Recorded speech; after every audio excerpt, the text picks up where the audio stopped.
Welcome to our webinar. Good afternoon to our West Coast families, good evening to the East Coast, and good day to our families joining us from around the world. My name is Karen Casella, and I'm the Associate Director for Parent and Family Engagement here at American University. It is really so great to see so many of you here with us for this session tonight. Over 250 of you have already logged in. It's going to be packed. So folks, we're going to keep you muted. We're going to invite your questions through the question box on your screen and a couple other housekeeping items before we move on. You can view tonight's session with live captioning by using the link that we've shared here in the chat box. Tonight's session is being recorded and we will automatically send you a link to view it just as soon as it's available. We're also going to include a link to view tonight's slides. We're going to answer questions at the end this evening, but of course you can submit questions anytime just using that question box on your screen. And families, if we don't get to address your questions tonight, we're going to share the email contacts for each of our panelists at the end. And you're always welcome to email us at auparent@american.edu anytime. With that, families, I'm going to pop off screen for a bit. I'll revisit you during question and answers. I'm going to turn this over now to my colleague, Nathan Slusher. He's our Director of Career Education and Outreach, and he's the perfect person to get us started. Thanks, Karen. Thank you all for joining us tonight. Jen, we can go ahead and just get the first slide up there. Great. I'm Nathan Slusher, the Director of Career Education and Outreach in the AU Career Center. On our panel tonight, we're featuring colleagues that represent the three main career offices that work with undergraduate students at AU. I'm going to get us started by providing an overview of our offices and the work that we do. I am in the AU Career Center along with my colleague Brian Rowe. We're the main career center that serves most of the students on campus. The Office of Career Engagement serves students in the Kogod School of Business, and our colleague Raina Gandhi is joining us from that office. And David Fletcher is here joining us from the SIS Office of Career Development, which serves upper level and graduate students in the School of International Service. This said, we're three different offices, but we all work very closely together to ensure our efforts are accessible to all AU students, regardless of their primary career office. It's common for students from each of our respective populations to attend each other's events, and students with minors and/or second majors that cross these divisions are able to schedule appointments in either or both of their career offices. Rather than get into the nitty-gritty of how each of our offices function, I'm going to give an overview of the kind of work that is common to each of our offices, and in the next few slides, I'll be covering career education, how we teach our students about career development, resources, the materials, tools, and platforms we make available to AU students, and connections, the ways in which we help students create connections with the outside world. So we can go ahead and go to the next slide, please. There are several ways for AU students to learn about career development. First is through their courses. Courses are the one truly common college experience, so they present the best opportunity for us to have the biggest impact. Undergraduates are introduced to career development in AUX1, the American University Experience. This course is required for all first year and transfer students. The specific class session that is dedicated to career development, is called Career Skills for a Changing World. Outside of this introductory experience, there are a few other ways in which students engage with career development in the classroom. We are often invited by faculty to facilitate class sessions that address career issues. To give you some examples, we have held workshops or given presentations in introductory classes of different majors, such as the opening seminar for dance majors and world politics for SIS students. And we have helped students in senior seminars, another required curricular experience, like biology, literature, and psychology, to craft resumes, build LinkedIn profiles, and conduct informational interviews. Additionally, we offer courses that deliver career content exclusively, such as Undergraduate Studies 100, Career Exploration and Development, and KSB 200, Foundations of Career Development. Lastly, any student completing internships for credit must work with AU faculty during the semester in which the credit is earned, and those requirements vary by school and department. Outside of curricular touchpoints, our offices also offer a series of career programs each semester. Today, of course, these programs all take place as webinars, which students can view live or view webinar recordings afterwards. Students can find information about these events on our respective websites and in Handshake, our comprehensive career services platform, which I'll talk more about on the next slide. Just one thing to note here, since we have had to move to exclusive webinar programs, we've actually seen a jump in live event attendance. And in some cases, our post-event web views have been 3 times as high as our live event web views. So for us, the silver lining of the way we have to work right now is that more students are actually engaged with our live programs. If we move from broad reach and impact to individualized support, you'll see that we offer individual appointments and drop-ins. All appointments are scheduled through Handshake, and information about drop-ins can be found on our respective websites. And as you can see here, there's a variety of common appointment topics, such as career exploration, conducting a job search, negotiating a salary after the offer. And lastly, as I'm sure you have all seen and experienced firsthand, young consumers of information expect to find it quickly, easily, and at their convenience. So we carefully curate a lot of career information and advice and make it available on our websites and in Handshake. And we'll go ahead to the next slide. I'll get into what some of these resources are. The first and primary resource that I just touched on is Handshake, our all-in-one career services platform.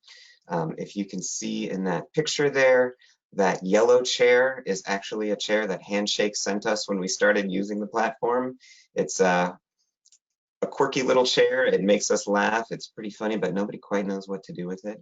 Anyway, Handshake is used by all of our offices to coordinate all of the work we do, and used by students to schedule appointments, to find and register for our programs and employer events and fairs, and to search and apply for jobs and internships. A note about Handshake that I want to point out is the system that we used before Handshake required employers to create individual accounts at every school where they wanted to recruit. And our last year on that platform in 2018, AU employers posted 10,000 job and internship opportunities for AU students, which was a pretty impressive number. Handshake's model is different. Handshake enables employers to have one central account and conduct their school-specific recruiting through that Handshake account, which makes it easier for them to do their recruiting work. So after we transitioned to Handshake, job and internship postings for AU students tripled in that first year to 30,000. So as you can imagine, we also saw a large increase in postings for positions outside of the DC area. And this is an especially great resource for us now that our students are literally scattered across the globe. We give students access to Handshake prior to their first semester. We send them a welcome email with login instructions. They access it using their AU Net ID and password, and the first time they log in, they have to claim their account and fill out some personal preferences and interests, which help jumpstart a Netflix-like algorithm that shows them job and internship postings, events, and resources that may be of interest to them. They can also go into the platform and use the search function to find every single opportunity that they qualify for. Some other resources that I want to highlight that are available to all AU students are here. I do want to say that each of our offices do have additional resources that we do have available to our specific populations, but the ones that I'm highlighting here are also available to everyone. AU alumni who use Alumni Fire have all joined because they want to help younger grads and students navigate opportunities in the real world. And yes, we still encourage every student to join LinkedIn, and you can actually use your LinkedIn account to log into Alumni Fire. But this is a great platform for students to connect with an alum who is actively looking to connect with students. Big Interview is a video-based platform where students can learn and practice interview skills. This is particularly helpful now when the vast majority of interviews occur through video platforms like Zoom. Going Global and Lock-in-You are great job searching tools for global job seekers. And AU provides free access to LinkedIn Learning. You may have known it as lynda.com in its previous iteration. It features over 15,000 video-based career management and skill development courses taught by industry experts. Additionally, our offices have worked together to curate 19 video collections on different topics commonly of interest to AU students, including topics like just exploring career options, financial literacy, personal branding, and working remotely. And I've talked a lot about curating career information and advice for students. And our career planning during COVID-19 webpage is a great example of that. Our staffs are constantly monitoring news about the economy, reviewing job reports, reading interviews and surveys of employers, and collecting the latest information and advice about working remotely. This page features a collection of the resources we think students will find the most useful as they job search during the pandemic. Next slide, please. Okay, I've talked about how we help students maximize opportunities through preparation and the use of our resources. Now I'm going to talk about how we help create connections between your students and the outside world. Connecting, networking, or building professional relationships, as I like to think of it as an introverted person, is a crucial component of the job search experience. According to NCDA, the National Career Development Association, in the working world, as many as 85% of job opportunities exist in what is referred to as the hidden market. That is, they are not posted on job boards. The primary strategy for successfully accessing the hidden market, as well as for being considered for jobs that have been announced, is through networking or having established connections. So an important part of our work is to create opportunities for students to build these connections before their time at AU comes to an end. Our executive director in the AU Career Center, Gihan Fernando, puts his own spin on the teaching someone to fish proverb. He says, "We don't hand them fish, we teach them to fish in a well-stocked pond that we have spent a lot of time filling." I think that's a great analogy. And as you can see from this list, our offices create multiple opportunities for students to develop connections with individuals and with organizations. And I should note that all of these activities are currently taking place virtually, even employer site visits. That wraps up my portion, so I'm going to turn it over to my colleague, Brian Rowe, Director of Experiential Education in the Career Center. Thank you, Nathan. And as an extroverted person, I miss that I can't see all your faces. I love presenting to large groups. I like the energy there. So I'm just picturing all of you now. You all look amazing. You look great. Well done. If we could advance to the next slide, please.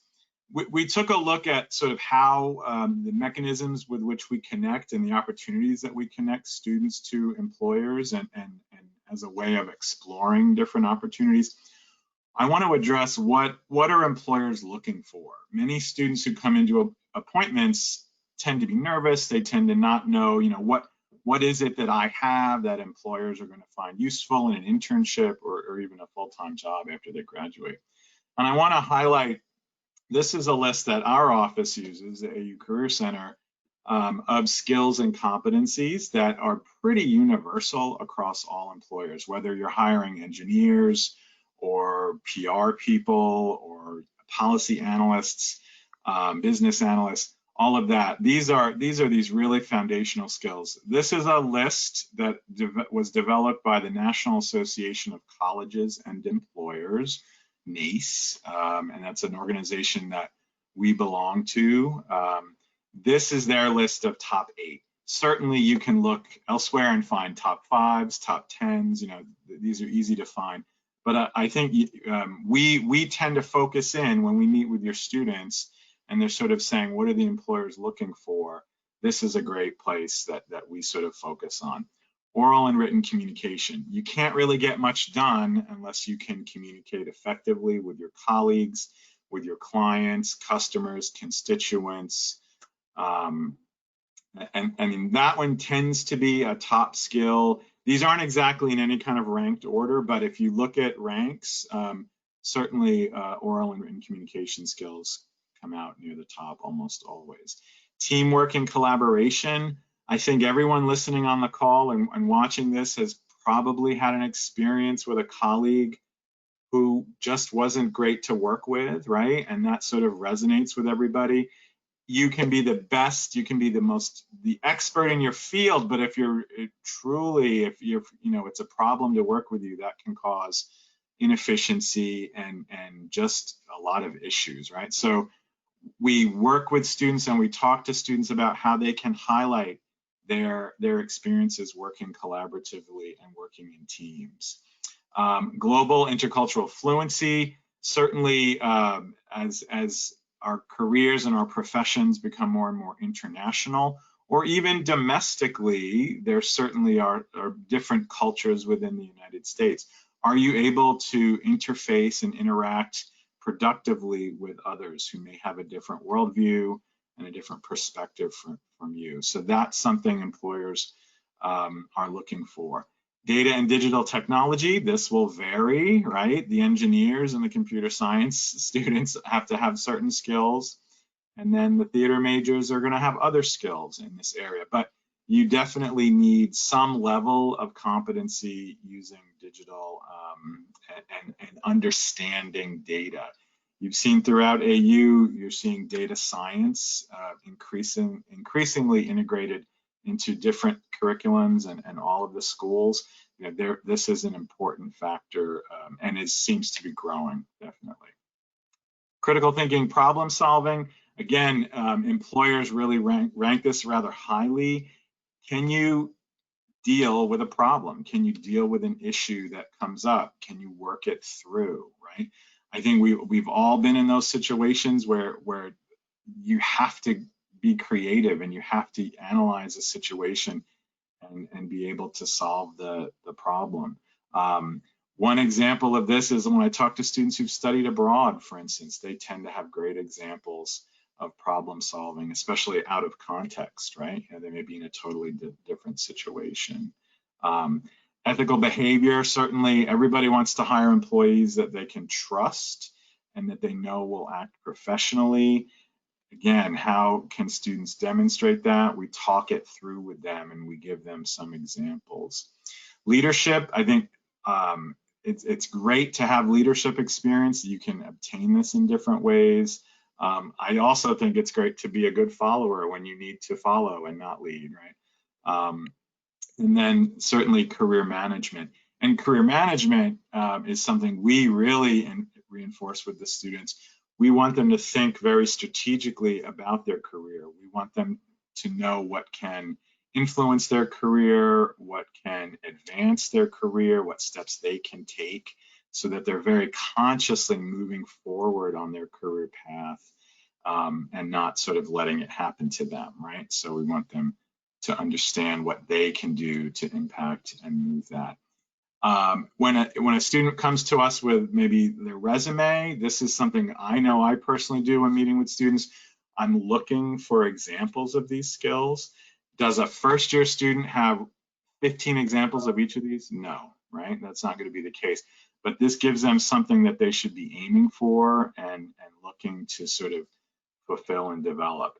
Do you have to work in a part-time job or an internship to develop these? No, you can get them in other ways, and I'll talk a little bit about that in a minute. So there are multiple ways that you can develop these, but as a young professional, a new professional, these are areas to focus on as far as what employers are looking for. And then employers will certainly sometimes look for other specific skills, and that's going to be on an employer by employer basis. And a student, as they talk to their career advisor about some of their ideas for careers or what they're considering or what they're curious about exploring, we can work with them about those other specifics. So if we could see the next slide. I'm kind of the internship person on the panel tonight. Certainly all of my colleagues can talk to you about internships, but I know many of you are thinking or worried or considering or wondering about internships. Certainly over the last year, we've seen a change that we didn't think we weren't anticipating. I don't think our society was anticipating this. The world of internships has adapted. The spring semester 2020 was sort of, a really reactionary time for internships. So you saw, honestly, you saw many internships shift to virtual. Some were canceled, some were reassessed. The summer that continued to evolve. You started to see a certain stabilization, I think, and a getting used to a new normal or a right now normal. And that's continuing in the spring. There are internships out there. They are continuing. They are most often virtual, at least in the DC area, certainly. But they're happening. I would say you do need to apply to more internships. That would be my advice to students. So, you know, in the good old days of 2019, perhaps you may have had to apply to, well, maybe your first time 2025, and you're going to get some response to that, right? You know, you may need to increase that to 30, 40, 50, right? Or more. So you do need to really ramp it up in this time. Some industries have not been very affected. They made the transition to virtual very easily and smoothly. Others, it has had an impact on those professional areas. What I would advise for students, if they happen to be in an area that's been impacted like that, any experience that you have, you're going to develop your skills, right? I think what employers want to see is how did the student adapt to the current situation? Did they move forward? Did they develop skills? Did they develop experiences from what was available, right? And that is altered, but I do think that there are internships, and they have been moving forward, and they continue to move forward. I did a quick search this afternoon. I logged in as an SPA student, I think a junior, and I just said how many internships, and this is really broad, right? I didn't do any filtering, but there were a little over 2,600 active internships, right? We do get a question a lot. Well, this is my major. What exactly are the internships that we have? And outside of a few very specifics, right? If you want to have a chemistry internship, I strongly advise you be a chemistry major. If you want to do accounting, I strongly advise you have an accounting major. But for the vast majority of majors, again, they're looking back to those skills and competencies and why you're interested in that profession, in that field. You can make a case for so many internships based on any number of majors, right? So you're sort of tailoring that experience.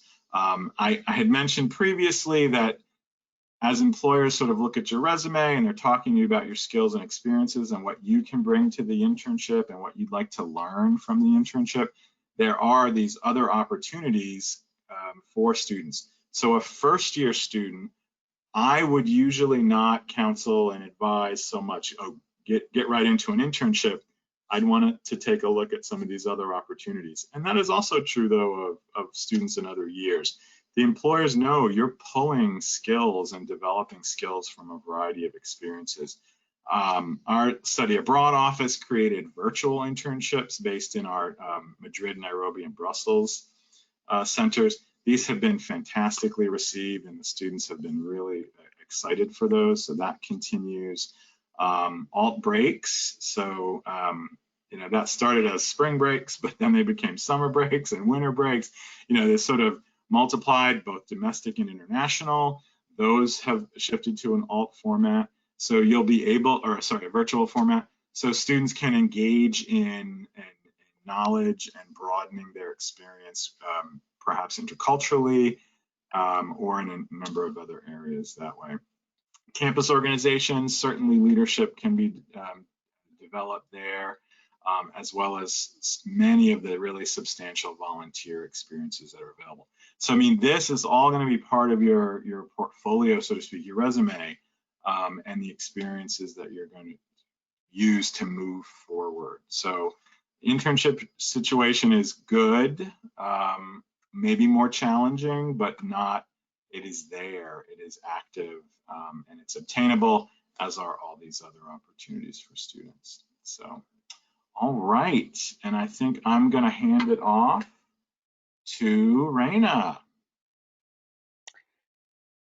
Thank you, Brian. Hi, everyone. My name is Raina Gandhi, and I'd like to welcome you to this webinar on behalf of Kogod, which, as many of you know, is the business school at American. And as you've heard from my colleagues, yes, Kogod has its own career services office, but we do partner a lot with the main career center and the career center at SIS. So I'm going to talk a little bit specifically about Kogod now. We're very focused on educating our students on the different career paths that they can pursue when in the business world, so that they have an opportunity to really narrow things down by matching their skills and their interests to these different career paths.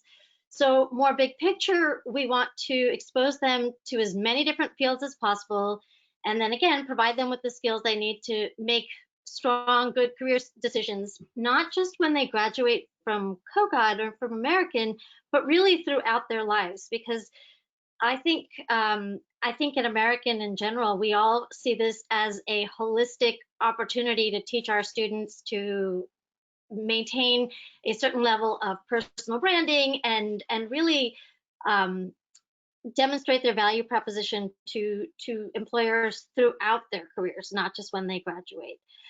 So with that in mind, we help our students around 7 main career pathways through different programming to help secure the different jobs. And so we've got a list of these 7 career pathways here. I also just wanted to mention that with these 7 pathways, we do a lot of different programming. So we will have group appointments and individual appointments for our students. We have industry days and treks, which we often, more often than not, collaborate with our colleagues across the university. We have employer meet and greets. We have what we've started career communities throughout the different finance and consulting and entertainment and several curriculum touch points, depending on whether your student is an undergraduate or graduate student. So for example, during Accounting and Finance Week, which we had in the fall, we educated our students on different opportunities and helped them build connections with small, middle market, and bulge bracket firms. So we brought in companies like Marriott and Aronson and Goldman Sachs, but we also brought in the Big Four. Similarly, last summer, we partnered with different companies like Capital One and Booz Allen and Deloitte, not just to teach them so for example, the finance opportunities are at Capital One, but also what it's like to work in human resources or operations at Capital One. So we try very hard to give them some of that more holistic education so they can better figure out what it is that they want to do. Can you move to the next slide, please? Okay, I'm going to pivot a little bit to talk a little bit more now about our students' career journey. So this is not necessarily just for Kogod. This is sort of more along the lines of American University. So when we ask our students who they rely on in the career search process, parents come out pretty high on that list. This is a great opportunity to use your influence in a productive way. Parents have invested time and energy and money to get their students to this point, and it's only natural for you all to be invested in this outcome. As the mother of a junior in high school, I know I want my daughter to set herself up for security and stability when she goes to college. So with that in mind, I think parental involvement is particularly useful in the first and second years of college when students are beginning that process and figuring out what it is that they're interested in and what they might want to pursue. So once it comes down to the actual job search, I do highly recommend, however, that parents take a bit of a backseat and act as a sounding board to their students to help them work through the different decisions and figure out whether or not it is that they want to take a job or not. I also recommend that parents look for opportunities to talk to your students about how to better understand the business world and for you to better understand who they've become during their years in college. So what kind of day-to-day work life do you think that they would thrive in? What do they find attractive in jobs? What kind of jobs are out there? Where would be a great fit for them? Just like when you were looking at colleges and you were trying to decide, big school, small school, urban, suburban. It's somewhat similar. So this may be very different from what you've been envisioning for them, but they have in their time at American also evolved and progressed and been exposed to a lot of different things that they may not have been exposed to as much when they were at home. And I just wanted to remind everybody that it's okay to support your students and help them make these decisions. I think it's really important to be a great sounding board. I would recommend that you not be over involved or do the work for them. And part of that is because you may not necessarily be fully informed. So for example, recruiting happens in different fields at different times of the year. So parents may hear about their friends and their son Johnny has got this great job So how come my son does not have that job or a job? And really, it's very individualistic in some ways. And when you hear about jobs that your friends' kids have, they may be looking at a different kind of field that recruits at a different time of year. So it's really important not to make those comparisons. The good news is that you don't have to be over involved. Part of your return on investment is this huge network that you see on this slide. This is a huge network of resources that are available to your student. And the most successful students are going to develop this network of mentors. And the way I like to look at it is, to me, this is like, and again, I come from the business school background, so to me, this is like a company's board of advisors, right? So the board of advisors can provide support and help these students navigate their careers. The students, though, have to actually do the work. So the best board members are those who are able to offer diverse perspectives and experiences, enabling all the students to consider different options for themselves. They're invested in your student's success, and this board is also aware of your student's strengths and skills and experiences and career goals. So with that in mind, in summary, here are a couple of do's and don'ts for our parents and our guardians. So one, and you'd be surprised, you may get a little giggle out of some of the things that I'm saying that we shouldn't be doing, but truly, these are all real world examples that I myself have experienced. So working with families. So one, don't submit applications on behalf of your student, accompany them to interviews, call prospective employers to see how the interview went, or advocate for higher salaries on their behalf. Yes, in case you're wondering, like I said, these things actually have happened.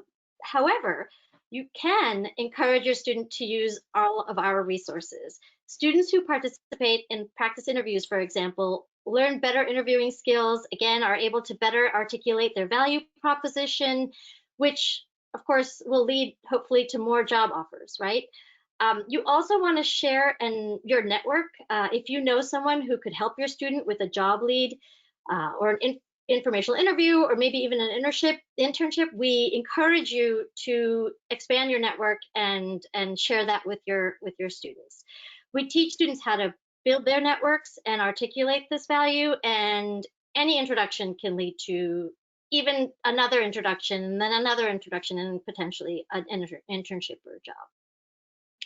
Don't, however, reach out to said contact and set up the meeting for your student. You want to introduce them, but you let the student do the work.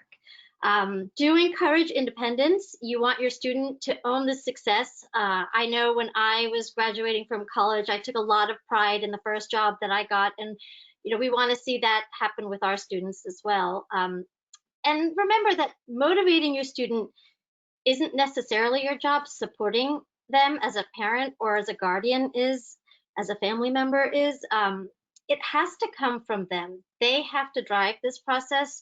So if you're doing it for them, like in anything else, they may not have as great of a chance to succeed. And always remember that at American, we provide countless opportunities and resources for your students to develop networks. We give them opportunities to learn how to use their skills and their knowledge and interests to determine what it is that they want to do. They learn how to write resumes, we expose them to countless different ways to write cover letters, depending on whatever market that they want to pursue. And in addition to continuing to provide input and support, we'd really love for you to encourage your students to take advantage of these opportunities. Sometimes it gets really hard for students to balance that academic and career side of things, but that's what we're here for. This is what this personal board of directors is here for. So with that in mind, please do continue to support your students. And now I'd like to pass it to my colleague, David Fletcher. Thank you, Raina. Sure. Parents, families, thank you for staying with us. We have about 20 more minutes, and I'd like to go through a few things with the School of International Service and our career opportunities, our career resources with you, and then we will get to some question and answers at the end. So with the School of International Service, We have a website on the American University website, and it is easily defined. It's under SIS, Career Development Services. On that page, you will find a whole host of opportunities, of resources. Our services comprise career coaching, drop-in advising hours, events and programs, Handshake career platform. So we reintroduce students to that if they had not learned about it through the Career Center, industry insight, networking opportunities, our online career resource library, career e-newsletters, resume, cover letter reviews. So these career services are open to SIS students who are lucky enough to have access to both the American University Career Center in their first and second years.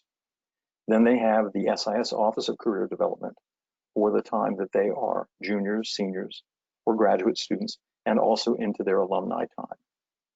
First and second year undergraduate students can participate in events, meet with an advisor to explore different majors, career options through the University Career Center, and that would be with John Charles, my colleague. Then when they become juniors, SIS majors have additional tailored support from our office.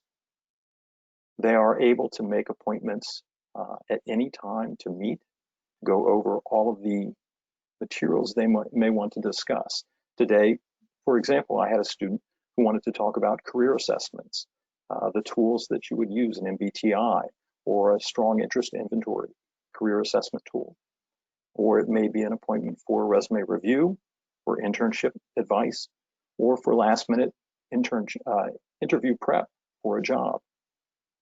So these resources are available to our students. We also have on our page events and programs. We have a job search group.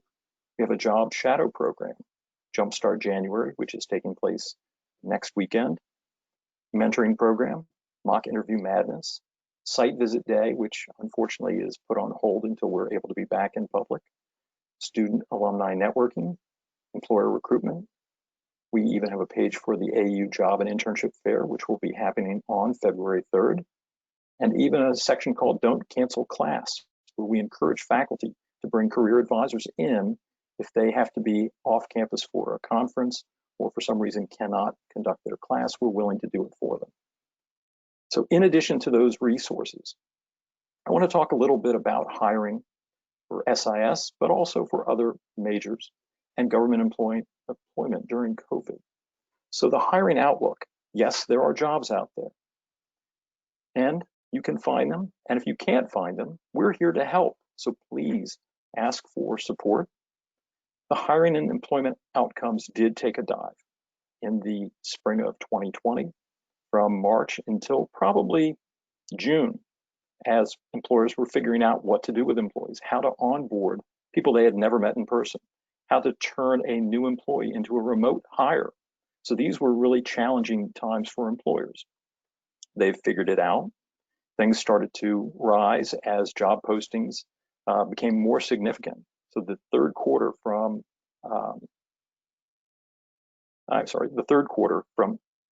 March to about July was a little slow. We saw them drop off on Handshake, on Indeed, Idealist, DevX, USA Jobs, all of the job search boards that we were on. But once we hit the fourth quarter, September to December, things really picked up, a very positive trend. Students who had graduated in May and expected to have a job in May, June, July, sometimes had to wait until September, October, November, and even December to get those jobs. The number of opportunities in 2021 is expected to continue increasing as we move forward, as more Americans are vaccinated and industries reopen, as they find the ability to bring people back into office spaces. Never forget that people with college degrees are best equipped for navigating the job market as it expands. We do internal surveys of our graduates, and people who graduated even in May 2020, when things were at their worst, demonstrated a high level of productivity, being able to find jobs. Next, industries. What industries are hiring? Well, I can tell you that there are some who've been devastated. We all know who they are. They are performing arts, tourism, travel, event management, restaurants, resorts. People are not traveling. They're not going out as often. So those industries are very hard hit. But which ones are thriving? Across the board, education, communication, renewable energy, health, tech sector are all doing very well.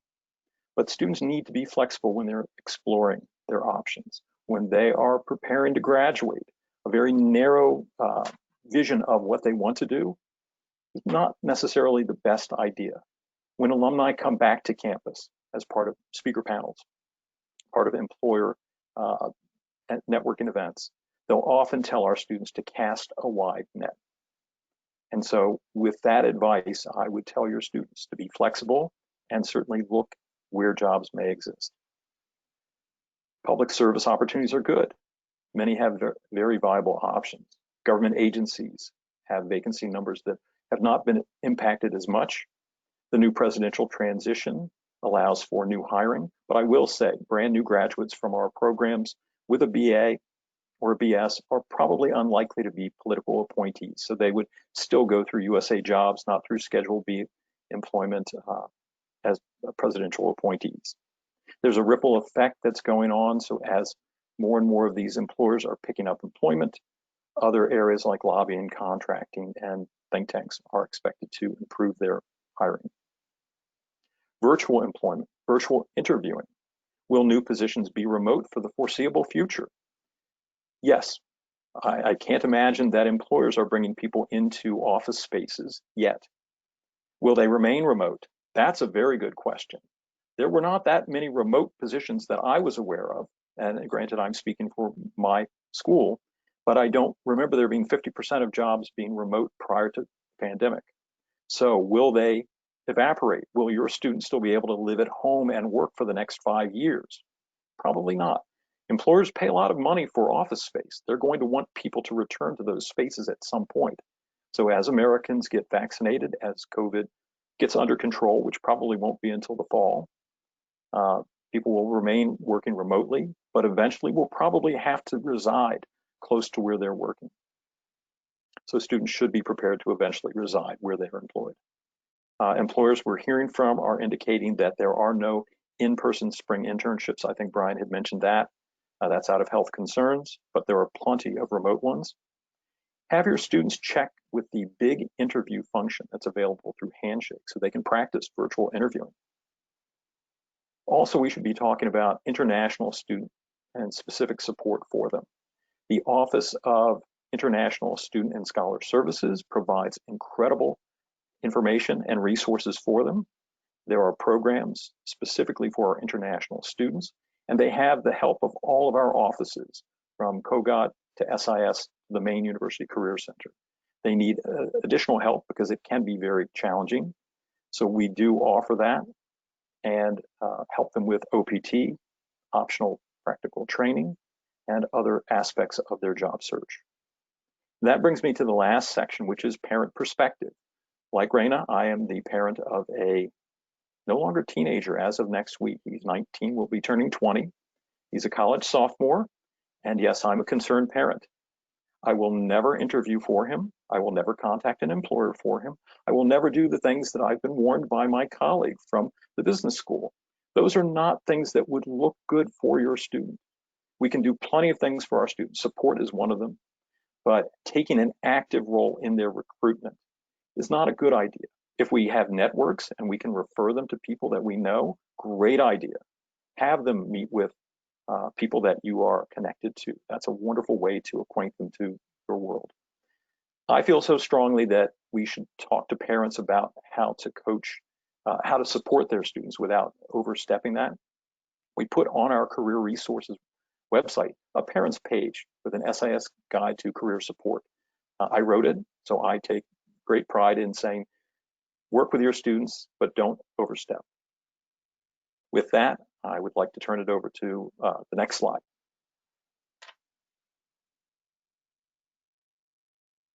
I'm happy to read upcoming events, but I'm going to turn it over to Brian so I can take it. Yeah, thank you, David. So just very quickly, so we can get to questions. This is just a bit of the upcoming events. Again, this isn't everything, but we wanted to highlight some things. So we have our spring job and internship fair. AU has put on a job and internship fair throughout the pandemic.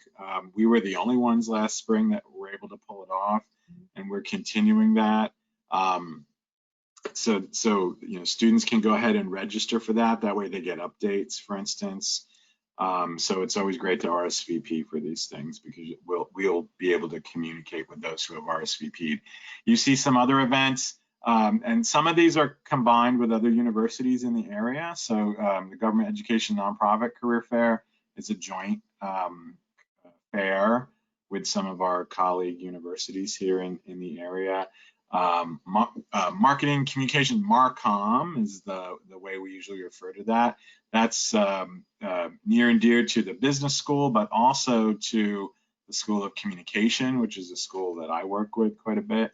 But I do want to say that when we have these events, they're open to all of our students, right, across the schools, right? And then also, I do want to say, you know, if your student is a major in business, but they have a minor in, you know, the College of Arts and Sciences, that allows them to use both of the offices. So we're very open like that. So we do have quite a few students who have access to different career advisors in the different offices. So, you know, again, very open that way. DMV Internship Fair. So folks, that's a DMV is a little bit of local lingo. That's the district, Maryland and Virginia. That's how the cool kids say it around here, DMV. So that'd be a sort of a focus within this area. We do acknowledge international students and their challenges. You know, there's a little added level of complexity to their job search. So we have a Student and Alumni Career Fair for international students. And then you'll see just an example of the tech industry. So we'll have these will sort of change throughout the years. They'll alter a little bit, but this is just a bit of an example. So please tell your students to look at our web pages, go to our event pages, our calendars, RSVP for things, and Handshake, so that they can be ready for these as they come up and prepare ahead of time. Brian, can I just add on these events are taking place in the Handshake platform, these virtual fairs, and the way they work in Handshake is different from what you picture when you picture a live fair where there's tables of employers and lines of people coming up to them. And the very first virtual fair that we did last spring, again, Brian said we were the only school in the DMV to be able to host one, used a platform that kind of mimicked that experience for students. Handshake created a new fair experience, and students are able, when they register in advance, they can look to see and sign up with employers for a 30-minute group information session or a 10-minute one-on-one session with an employer. So it's very important to register for the event and to schedule these in advance. That doesn't mean the day of you can't go in and find availability to meet with employers, but the earlier you plan it and the earlier you get things set up, the better off you will be. And relating to the upcoming job fair on the 3rd, we have lots of prep events starting next week to help students get ready for the fair. So we'll coach them in how to maximize these experiences because they're a little different, right? So. And just one last quick thing, I promise, Karen, I know we want to get to questions, is the May event, the Forward Focus Fair is, this is us adapting to being in a virtual world and watching the flow of student engagement when they have virtual classes and when they engage with us. So last spring, we had to cancel our in-person fair for obvious reasons, but we were able to quickly throw one together in May right after commencement, and we had fantastic attendance. So this fair is designed to mimic that. So when students graduate, they have a fair ready for them. The fair coming up next week, in the next couple of weeks, is meant for seniors who are looking for jobs when they graduate, but it's also meant for people looking for internships this semester. So. Nathan, I think if Julie heard you say throw it together, that was, they were many sleepless nights putting that together. But Julie makes it look so easy. She does. Nathan, it's like you were 2 steps ahead. We had a number of parents, just as we were talking about these events, asking for more details about what it really looks like to do a fair virtually online. So thank you. I think that was really helpful. And of course, parents can't really see the Handshake app, right? That's really like only a student-only access, right? Right. Right. Okay, great.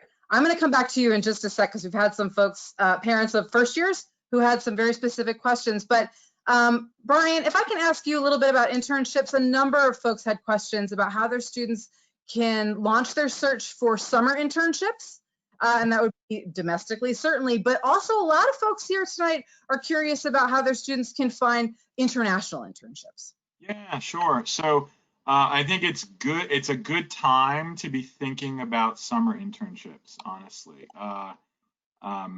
There's a number of steps as a first year student moving with the goal of a summer experience. I think they need to get into their career advisor to take a look at their resume, right? A lot of first year students who came into AU have kind of what we would call an academic application style resume, right? It may be several pages long. It might be every club they were ever a member of, that sort of thing. And we need to get that down to a one-page, right, relevant, focused resume that highlights those skills that I was talking about earlier, and is very readable in a matter of seconds, right? So that's something that we're going to help them do. We talk to your student about what are your ideas for the summer. So as they sort of develop that idea with us, the resume is going to be fine-tuned in that direction. So I think getting their job search materials ready is a good idea.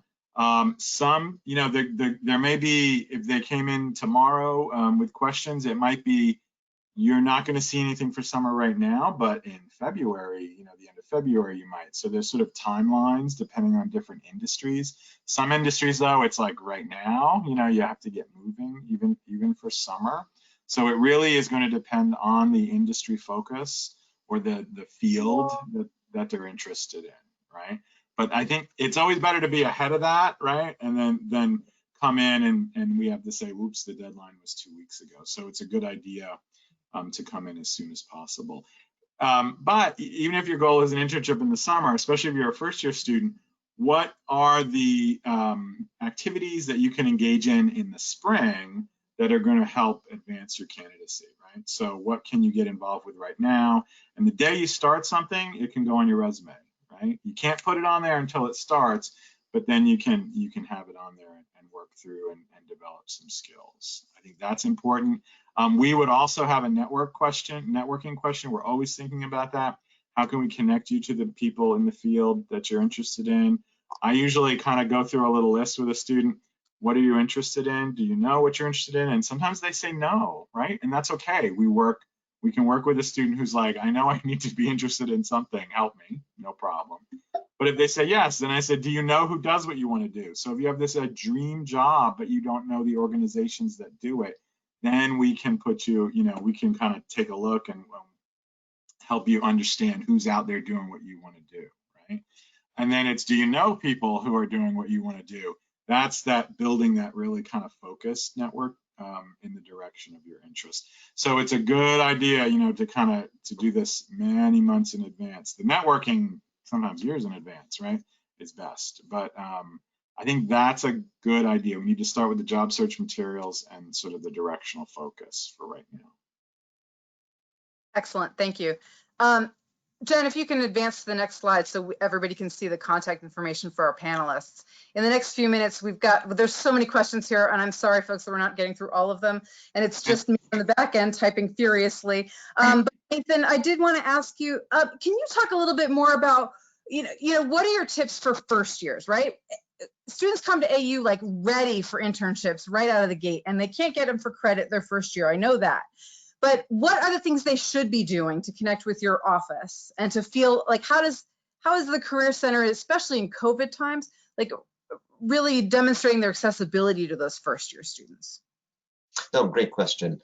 I think with first years, it all starts with, before they come in, we start sending them messages about how to get into Handshake. Handshake is how you interact with us and the work that we do. Then when they get to campus, we are communicating through email, through social media. If you go to our websites, you'll find all of our different social media channels. We are very good at trying to be where the students are and getting our messages out in multiple places. Every time we survey students and say, how did you learn about this opportunity? they rank every single platform that we use. Email, surprisingly, is the biggest way that they learn about things. So we still do send emails to students and they still read them, but they're on all of the different social media channels, and so are we. Then in terms of engaging with us, we recommend in the first year, everybody should come in and schedule an appointment with your career advisor and just get to know your career advisor. You don't have to have an agenda. You don't have to know what you want to do. You can know exactly what you want to do. We meet students individually where they are, and the earlier we can get a jump start on that relationship, the more opportunities we have with them during their time at AU. And as Brian was saying, one of the very first things that they should do is come in and talk to us about their resume. You come in, you might be applying for a job on campus using that high school resume that you applied to AU with, and you might get that job on campus, you might not. But if you come in and talk to us, we can really help you streamline that and make it a college level resume, what people are used to seeing, showcasing the skills that employers are looking for. Did I cover? You did, you did. And while you were talking, Nathan, I went to the Career Center's website that we've posted in the links, just to check and see how easy it is to book an appointment, because it's like the first button on that page, right? It says make an appointment. Because I know I hear from families a lot that their students can't get an appointment.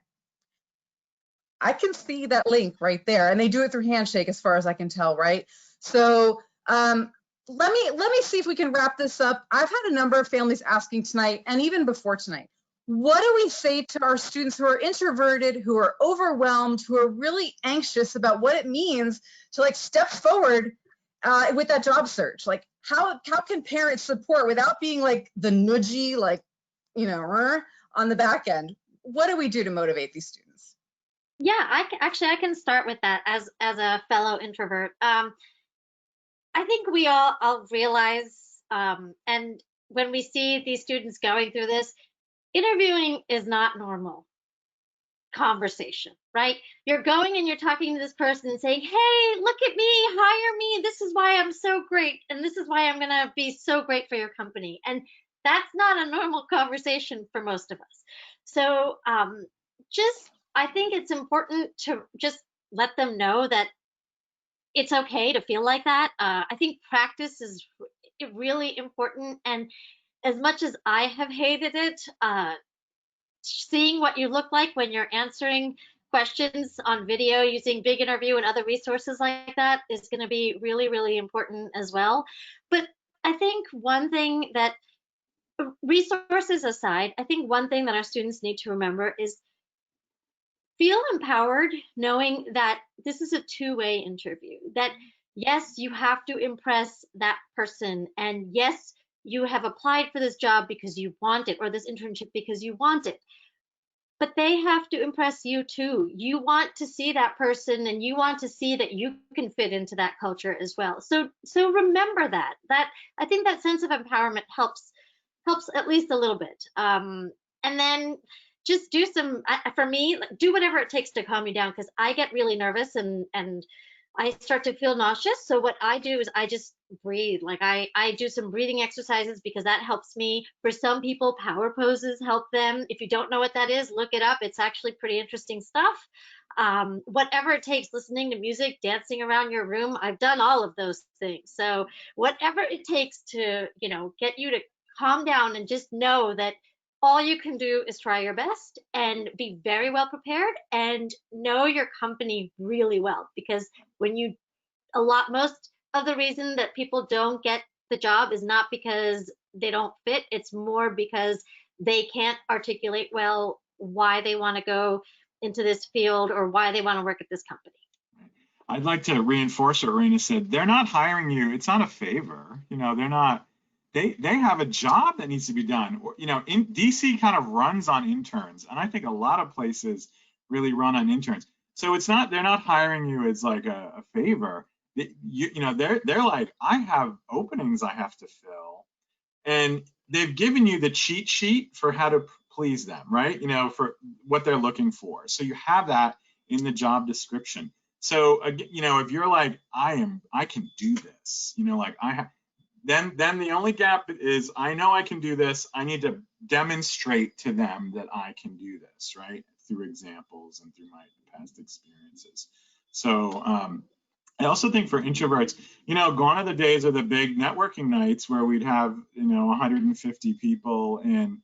David, remember SIS, sometimes you'd have to put a balloon up, to kind of see, it'd be so crowded. So 300, 400 people. Right. Now it's a little more, it's a little more direct, right? You're really kind of interfacing usually with one person at a time. So the strengths and the power of introverts, right? That ability to focus and really listen well, I think really comes into play. So. And we are great cheerleaders. That's what our job is to help students, give you pep talks, help you understand how to do that translation, to help you practice, and then to cheer you on when you do that. And so, don't be shy. If you're an introvert, come talk to us. We're one-on-one, and we will help give you that confidence boost. One more thing, I want to say a little more about international, and David, pipe in, if you've got, you certainly do. But I think, it's going to be dependent on sort of the vaccinations and what countries decide as far as in person, right? I do think, again, through the AU abroad, we have these experiences, these international experiences that are virtual. And I think those have been really well received, and they went way better than we thought they were going to be good experiences. They ended up being kind of great experiences. So, I think there are going to be options. Going global, Nathan mentioned Going Global earlier, which is a resource that you can access through Handshake. But I think talking to the career advisor about your specific goal, and then they're going to highlight some really specific resources that are going to help advance you in that direction if you're looking for international experiences. Thank you so much. I am conscious of time, and I want to thank this whole panel. A number of parents have also asked, how does my student get started? How do they find out who their starting point is? And I would say start with the Career Center, because what you're seeing with this team here is, like, even across the different schools on campus, this is a team that works really well together. So if you're not sure where your student should start at the Career Center, and we'll take it from there. Yeah, if you log into Handshake, it's going to show you who your advisors are, right? So. Awesome. Families, again, we're going to send you a recording of tonight's session along with the set of the slides that we used this evening. That'll come out to you in about 2 to 3 days. Again, feel free to reach out to us anytime with your questions, and thank you so much for joining us this evening. Thank you.